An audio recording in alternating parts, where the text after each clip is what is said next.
Good morning, everyone.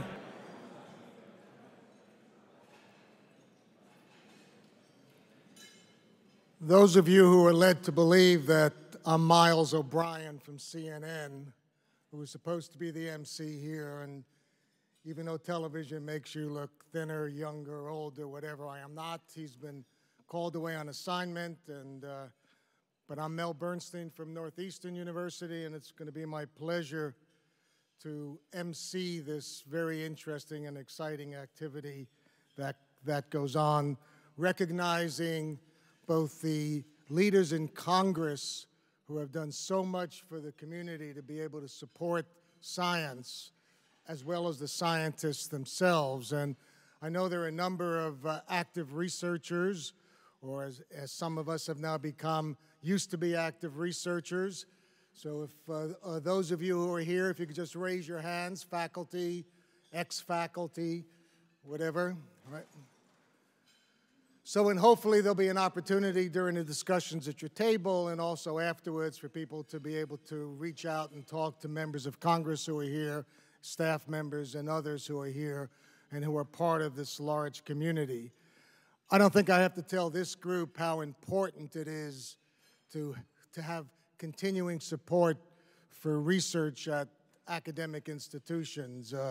We obviously are seeing in this current cycle some real stress and challenge, but I think it's undeniable and certainly can easily be established how the value of scientific research has not only led to innovation and creativity, competitiveness, has continued to make this country a leader in developing new ideas, new approaches, new companies, creating wealth for the country and well-being for the country.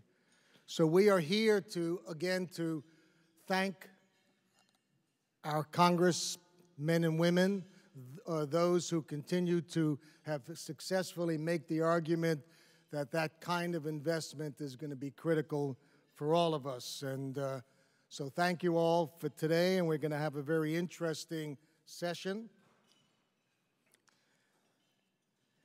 And we have a number of university presidents who are going to be joining me up at the podium to be able to thank the community, talk about the importance of science, and hand out these boxes of champions. It's not quite clear if there's cereal in that. I keep asking Tim Leshin, and he refuses to tell me. But there's probably nobody. To begin our more formal program, I'd like to invite our first speaker, the Chancellor of the University of California, San Francisco, Susan Desmond-Hellmann, to join me. This is a post she assumed in August 2009. She has served as President of Product Development at Genentech, where she helped shepherd through the first gene-targeted cancer therapies. So she has clearly seen both sides of the world, the importance of basic research that leads to innovation in industries like pharma and the importance of getting it out in the marketplace. And she's really a person who can represent the community both within the academic community and in industry. So Susan.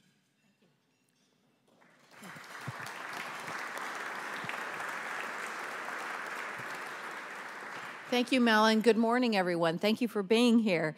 I want to particularly give a thank you to the Science Coalition and especially members of Congress, their staff and supporters who are here this morning to champion this scientific enterprise in America. I can think of no more important issue that is on my mind today and keeps me up at night. Federal research fuels the U.S. health sciences enterprise, and we certainly see that and live that at UC San Francisco. Literally, this federal support for science has been responsible for nearly every medical breakthrough in the United States. For UCSF, that might start from the scientific discovery of the genetic underpinnings of cancer, which not only led to the Nobel Prize in 1989 for Bishop and Varmus, who looked at really the root cause and the drivers of how cancer grew, And literally a decade later, myself and my colleagues at Genentech were able to take that science and turn it into transformative therapies for patients. So science cures, science matters, and that basic research turns into discoveries that make a difference in patients and their families' lives. We also have research that at UCSF and Stanford led not only to Genentech in 1976, but literally the birth of biotechnology. An entire industry was created specifically from the roots of that science out of Stanford and UCSF in the mid-70s. And I can't wait to see the next industries that will be created from such science. Federally funded research also drives our economy. NIH funding has helped UCSF grow into the second largest employer in San Francisco. We're second only to the city and county of San Francisco in employment. And these are good jobs. These are jobs that really make a difference in the lives of our employees and their families. We're the fifth largest employer in the Bay Area, and we contribute more than $6 billion to the regional economy. It's also led to spin-offs of more biomedical research companies. 90-plus companies have spun off the science at UC San Francisco, and we see a thriving economy in our area, leading to economic benefits that go far beyond the scope of only one university. The United States' role as the world's leader in science and innovation is in jeopardy. These cuts to federal funding affect all of us, and I worry every day about keeping our most distinguished faculty. In fact, I worry that our faculty could be wooed to other countries. They're all free agents. They can go where they're supported, where they're valued, and where their research makes a difference.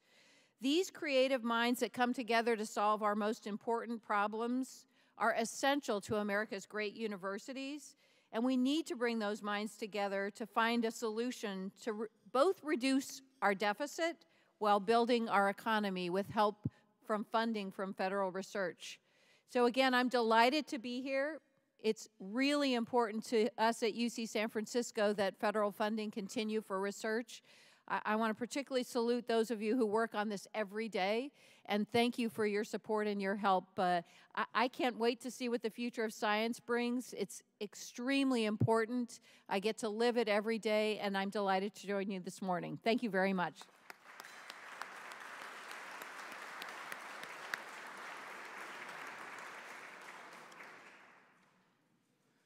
Thank you, Susan. I'd like to invite Bob Brown and Elson Floyd to join us at the podium so we may recognize the champions of science who are here this morning.